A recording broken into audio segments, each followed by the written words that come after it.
Right before we jump into this video, if you'd like to take better pictures in only 11 days, I created a free mini video course that you can sign up for right now at FroKnowsPhoto.com/11 days.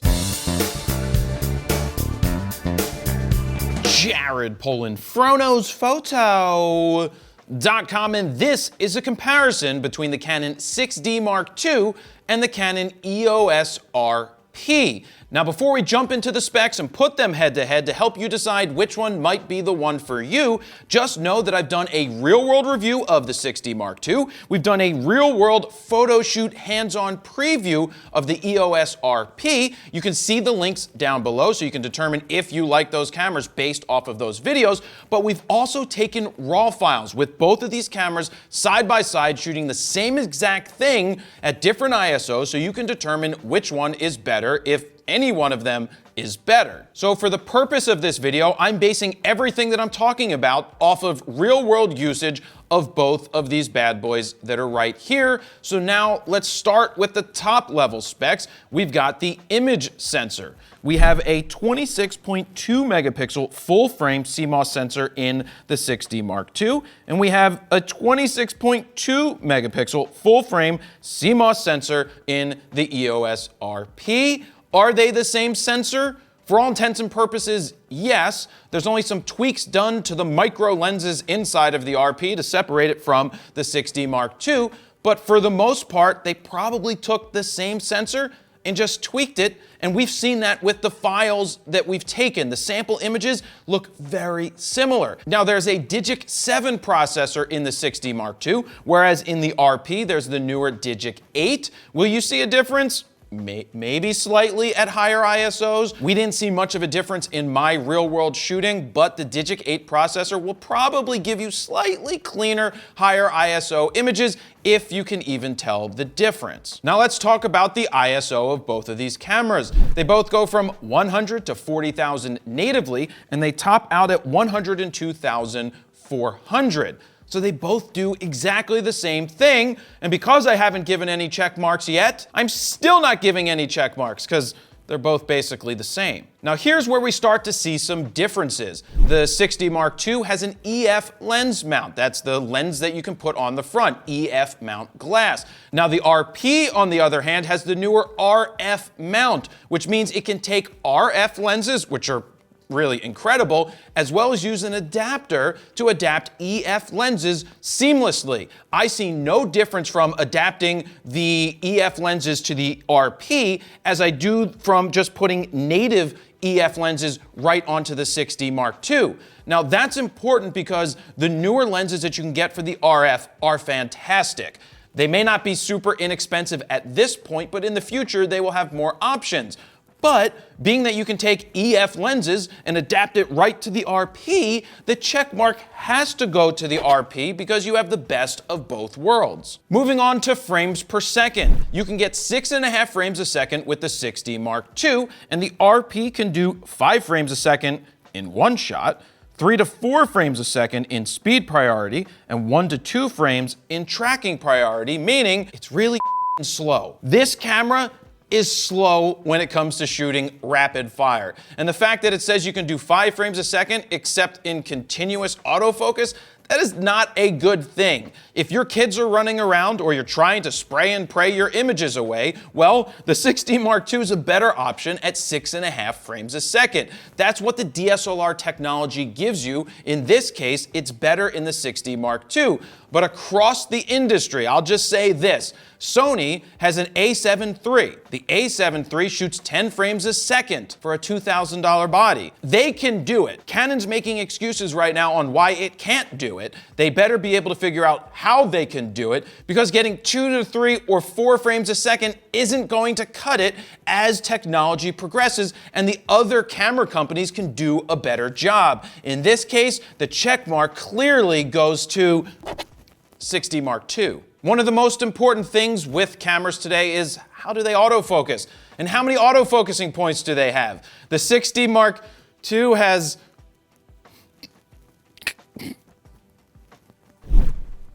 45. It's got 45 autofocusing points that are clumped right in the middle. So basically it doesn't cover much of the frame. If you were to take a portrait of me right now, I would have super duper headroom even if you reached for the most vertical or horizontal most autofocusing point, because they're all clumped into the middle.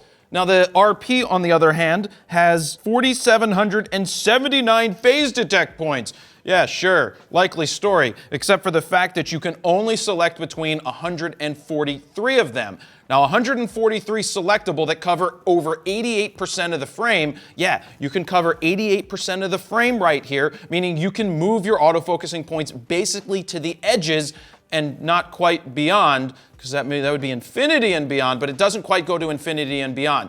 Yeah, 143 of them. The 4,779, that's more of a marketing thing. It's there because of the dual pixel AF. You can't select all of those, but they all work for you with those 143, whereas just the 45 clumped in the middle of the 60 Mark II aren't as good. Now, I do want to say there is an option for continuous IAF shooting super slow with the RP, and the IAF really is not very good. The autofocus is super accurate with this RP.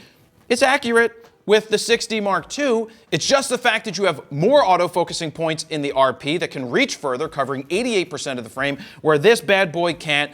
3 check marks right here. What are the max shutter speeds of these cameras? 1/4000th of a second over here, 1/4000th of a second over here. Even in electronic shutter, it's still 1/4000th of a second. Now, how many shots in a row can you get when you are shooting RAW? You can get 21 in a row with the 60 Mark II, and you can get a whopping 50 in a row with the EOS RP, which makes you think that I'm giving the check mark to the RP, but I'm not. You do not get a check mark for this. Why? Because you are slow. Yeah, no wonder why you can get 50 RAW files in a row, because you're shooting 2 frames a second or 3 frames a second. This is doing 6.5 frames a second. 21 shots, not the greatest amount in the world, but it also isn't that bad. So in terms of the buffer size in this case, I'm giving a check mark to the 60 Mark II because it can do more frames a second. Are you looking to build your own website for your own online portfolio? Well, I use Squarespace for jaredpolin.com, and I've been using it for years because it's easy, it's affordable, and I don't need to know anything about coding. To get a 14-day free trial, head on over to squarespace.com/FroKnowsPhoto. If you decide that it's for you, use the code FroKnowsPhoto at checkout to get 10% off your first order.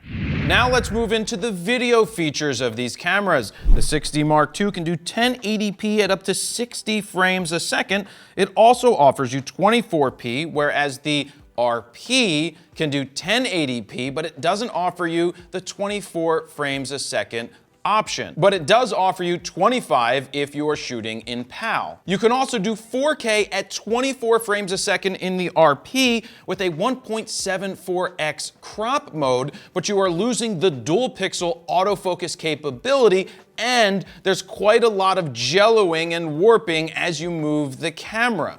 Basically, it renders the 4K pretty much useless. Now, you do have continuous IAF when it comes to video with the RP, and you don't have that with the 60 Mark II. Now, some other benefits of the RP is the fact that it has a headphone jack where the 60 Mark II does not. You also have an electronic viewfinder, which makes shooting video so much easier than just using the back of the LCD screen here. But it really comes down to, do you want to shoot 24p or do you want to shoot 30? Do you want to have an electronic viewfinder or do you want to have an optical viewfinder? By the way, we did a great video about optical versus electronic viewfinders. That is linked down below. I highly recommend you check it out if you want to know the differences between both of them. In all honesty, the video in both of these cameras are okay. They're not the greatest things since sliced bread, because sliced bread is the greatest thing since sliced bread. They're going to get the job done. This might be better for vlogging because I've vlogged with it. It's fine, it works. This, well, I guess it would be very similar for vlogging. It's really a toss-up and which one you would like. I personally love having an electronic viewfinder. Steven likes having a headphone jack so that he could monitor the audio. If you can't monitor the audio here and you need to monitor it, well, you can't do it. So which one would you go for? You guys decide down below which one gets the check mark. Continuing on with another feature that a lot of people want to know about, what about in-body stabilization? There is none in either of these cameras. There's digital 5-axis stabilization. It crops in when you use it. They both do an okay job. I prefer to have IBIS built into the camera, or also try to use the IS lenses to help stabilize. No check marks. Actually take away a check mark for both of these cameras for failing to have in-body stabilization. Now let's talk about wireless connectivity. The 6D Mark II gives you Wi-Fi with built-in GPS, whereas the EOS RP gives you Bluetooth and Wi-Fi, but it also has a very interesting feature where you can, as you shoot pictures, transfer the JPEGs to an external device like an iPad or your phone. Or if you have the Canon DPP Express software, you can even transfer RAW files when you're shooting. Now keep in mind, you have one SD card slot in these cameras. One of these is UHS 1 and the other is UHS 2. Can you guess which is which? No, you're wrong. You're all wrong. Yeah, actually, the 6D Mark II has a UHS 1 card slot where you have a UHS 2 card slot for SD in the EOS RP, which gives them a check mark for that. And they also get a check mark for the wireless connectivity and the ability to transfer JPEGs to either back them up or to have people preview them at parties or on shoots. That's pretty cool. And maybe even transfer RAW files. So double check mark to the EOS RP. Both of these cameras have a 3-inch 1.04 million dot vari-angle touchscreen. That means it can flip out and rotate. So if you want to be vlogging or you want to see yourself while you're just sitting there taking a self-portrait of you in the bathtub, you can do that. Or if you're doing stills and you want to hold it above your head or hold it down lower, you can also do that. But one of the things I don't like about the vari-angle touchscreens on both of these cameras, when you flip it all the way out to the side, it's still on a slight angle. So it's not flat, straight, lined up across the back with the camera, which means it's harder to get your line straight, because if it's tilted this way and you have to turn, then the camera's gonna turn. I just don't like the fact that when you swivel it out, it's not even all the way across. Moving on to interesting body features, well, there aren't too many of them in these cameras because they don't have a joystick, but what the EOS RP has that the 6D Mark II doesn't have that I really love is touch to drag AF. In my real-world hands-on usage, you can see that you put your thumb on the back of the screen, you can slide it over, move it, you move the focusing points from there. I find it much quicker to use touch and drag autofocus than, say, something like a joystick in my D5. It's still quicker because there's more autofocusing points. You can just slide with touch to drag. I think every camera should have touch to drag. That means checkmark EOS RP. Let me jump in here real quick and say, are you new to editing RAW files? Do you need a great starting point? Well, we created 14 custom Lightroom presets called FroPack 1 that you can check out at FroKnowsPhoto.com/presets. You can play with sliders to see the befores and afters, and if you decide that they're for you, well, they are on sale for 40% off, so go ahead and pick them up. Now, let's get back to the video. Battery life. Well, the 6D Mark II has a larger battery. It uses the LPE6N, whereas the EOS RP uses an LPE17. It's a mini battery. It's like a Mini Cooper, it's really small. Or maybe it's more like a Fiat. Or maybe one of those smart cars that's extra small that doesn't hold a lot of gas. Because this battery, not nearly as good when you're shooting video, it's gonna just drain a hell of a lot quicker, whereas the one in the 6D Mark II is larger. Now you don't have an electronic viewfinder to power the entire time, where you do have that in this one. In this case, battery life, 6D Mark II, check mark. Now I did forget one thing. You can charge this camera via USB, which is a nice option, but because you get more life out of the 6D Mark II without plugging it in, still gets the check mark. Moving on to the weight of these bodies, clearly the 6D Mark II is larger. It weighs in at 1.51 pounds or 686 grams, where the EOS RP weighs in at 1.07 pounds or 485 grams. It's noticeably lighter, and it is also a hell of a lot smaller. Now the specs on this, which we don't normally read, but in this case, some of you may find it interesting that it's 5.7 by 4.4 by 2.9 inches are the dimensions of the 6D Mark II, whereas the EOS RP is 5.2 by 3.3 by 2.8 inches. Now where you see the mass of the difference is the fact that this thing isn't thick at all. Like, watch this. Watch this. We're gonna do a thickness test. Let's do it from right here, from the EVF, and then the other one's from the OVF. Look at this. You see the differences? It's like massive.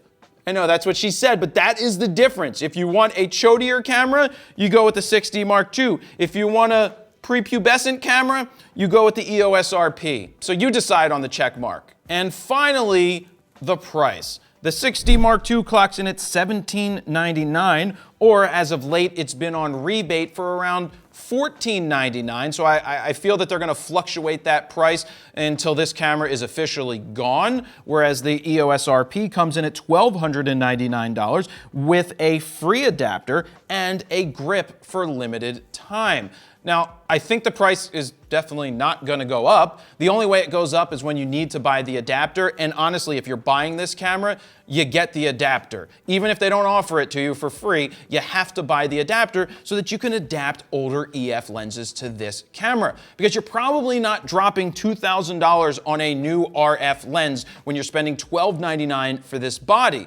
But there's so many older EF lenses out there in the world that you can get new or refurbed that would be a great option to attach to this body. And I'm not going to sit here and shit all over the 6D Mark II because a lot of people didn't like it. If this is your first full frame camera for $1,300 or $1,400 and you pick up some good glass for it, you are going to do a fantastic job with your photos. Sure, the video features aren't the best in the world from both of these, but you have video features. You can still get the job done if you really want. And if you want to bitch about the fact that it doesn't have the best video features in the world, then go spend more money on something else. But if you just want to have a camera that's going to give you some video options, but it's going to give you very nice options for shooting photos and nice quality, the 6D Mark II is going to be fine if you get it at the lower price. If you're deciding today which camera to go with, if you're shooting a lot of action sports, 6.5 frames a second with this DSLR. If you're shooting action sports, trying to get shots with this camera, you're going to be able to do it, but you're not going to be able to do it as well in terms of how many frames a second you can shoot and how the cameras handle in action situations. You have to decide which one is right for you. I'm not going to sit here and tell you that this camera sucks or this camera sucks because we're looking at both of them. We're not looking at any other camera on the market right now. If you're deciding between these two, use the things that I just gave you to help determine which one is right for you. If you're just starting and you're shooting family stuff and you're okay with okay video and you're okay with not a lot of frames per second, the RP is pretty cool. But this camera is viable. The 6D Mark II is viable for the next couple of years if you're just a photographer who wants to shoot and who wants to learn and wants a full frame body. You're going to get very good results with this. This camera is going to give you better results than my D2H from 2003 that was a $4,000 body. But of course, technology changes. We're 15, 16 years past that time,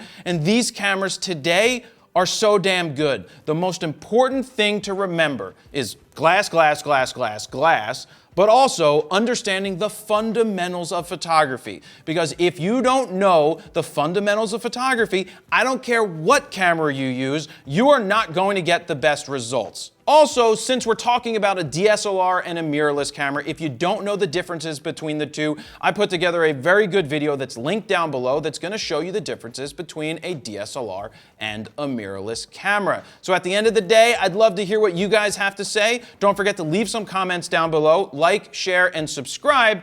And that's it. Jared Polin, FroKnowsPhoto.com. See ya.